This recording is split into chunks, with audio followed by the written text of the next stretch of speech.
Conseils de sécurité en ski de randonnée, comment bien se protéger et protéger les autres. Bonjour à toutes et à tous, ici c'est Eric et je me trouve en compagnie de Betty, monitrice de ski, et nous allons te présenter dans cette vidéo tous les conseils de sécurité à avoir avant de partir en ski de rando pour te protéger toi et protéger ton groupe. Alors déjà, il va falloir avoir conscience des avalanches, donc de comment évoluer sur une pente, c'est-à-dire on y va les uns après les autres sur un groupe réduit, on n'y va pas à 8 en même temps les uns à côté des autres. Parce qu'imaginez bien que si toute la plaque part, c'est tout le monde qui part.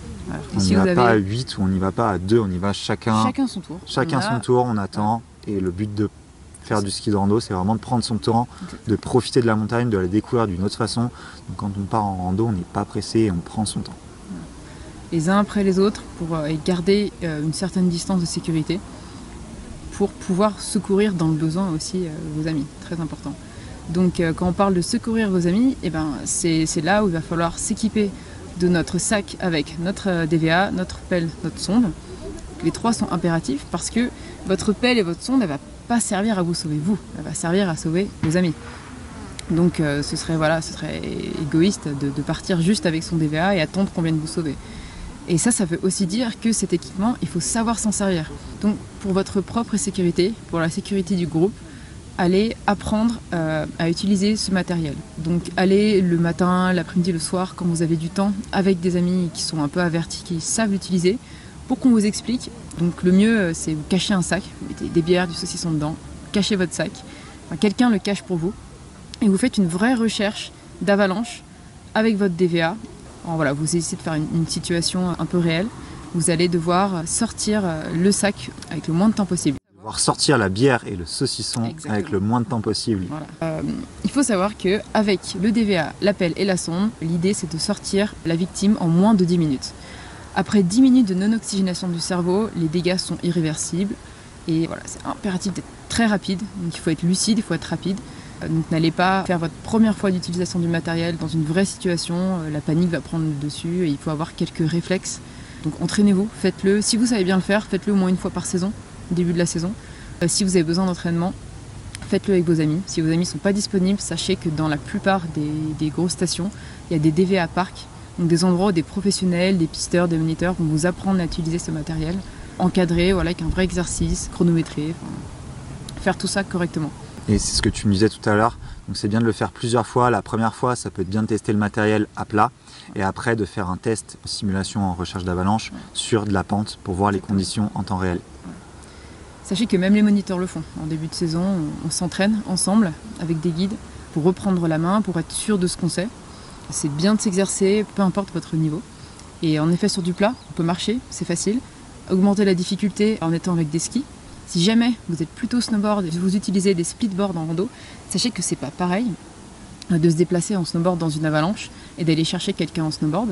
Les difficultés, c'est plutôt vous qui allez les trouver en vous entraînant. Vous allez vous dire peut-être que c'est plus facile de faire ça comme ça ou de faire ça comme ça. Donc essayez, vraiment faites-le. C'est pas la même chose en ski, en snowboard. Si vous n'avez jamais fait de rando snowboard, avant d'y aller, utilisez votre matériel avec votre snowboard dans la pente. C'est bon à savoir. Si vous avez l'occasion d'acheter votre matériel, si vous possédez votre matériel, entraînez-vous bien avec le vôtre. Et si c'est de la location, vérifiez avant que vous comprenez votre DVA, peut-être que le bouton il n'est pas au même endroit. Faites très attention à ça. Et le plus important, même si on a l'air stupide dans le shop de location à poser la question, il vaut mieux poser la question pour savoir comment utiliser le matériel. La personne qui va nous louer, elle a l'habitude du matériel, donc elle va tout expliquer de A à Z pour assurer la sécurité. Donc il ne faut pas hésiter à poser les questions aux professionnels ou à des personnes qui sont plus expérimentées. Au moindre doute, demandez. C'est bien mieux dans cet ordre. Donc en plus de votre DVA, votre pelle et votre sonde, qui vous permettent d'agir très rapidement, le plus rapidement possible sur les lieux de l'accident, après vous allez avoir besoin de secours extérieurs, donc le PGHM, donc les secours par hélicoptère par exemple, ou la sécurité des pistes s'ils ne sont pas trop loin. Et pour ça il faut un téléphone portable tout simplement. Donc il y a de la batterie, ou il y a un moyen de contacter en tout cas les secours. Ça veut dire qu'il faut regarder en amont le numéro des urgences, qui est d'ailleurs indiqué par exemple sur les forfaits, ou sinon vous faites le 112. Enfin, voilà, faut savoir quoi faire dès qu'il y a un problème, dès qu'il y a une avalanche, avant de chercher votre copain, appelez tout de suite les secours, de toute façon vous en aurez besoin.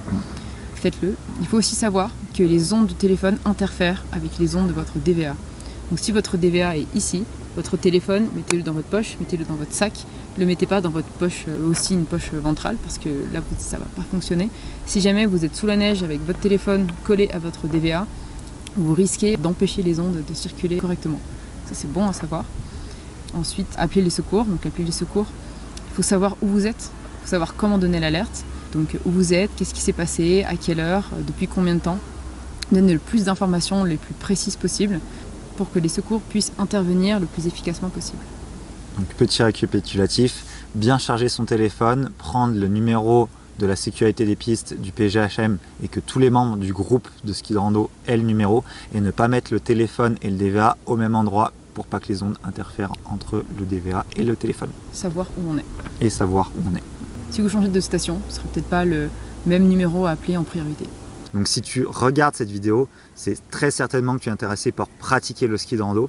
Peut-être as déjà-tu fait des sorties en ski ou peut-être voudrais-tu faire des sorties en ski de rando, mais tu doutes de toi et de tes capacités.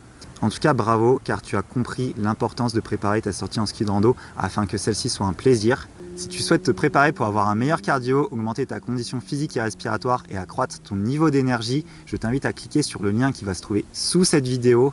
Tu découvriras un accompagnement d'1 mois intuitif et facile à suivre, que tu te trouves à la montagne ou non, qui te permettra d'atteindre la condition physique nécessaire pour profiter pleinement de tes sorties en ski de rando. Cet accompagnement te permettra d'augmenter ton niveau d'énergie, d'améliorer tes capacités respiratoires à n'importe quelle altitude. Donc ça va fonctionner que tu sois au niveau de la mer ou que tu sois au sommet en train de skier sur les glaciers. À bientôt pour la préparation au ski de rando. Découvre la montagne autrement, va plus loin que les touristes.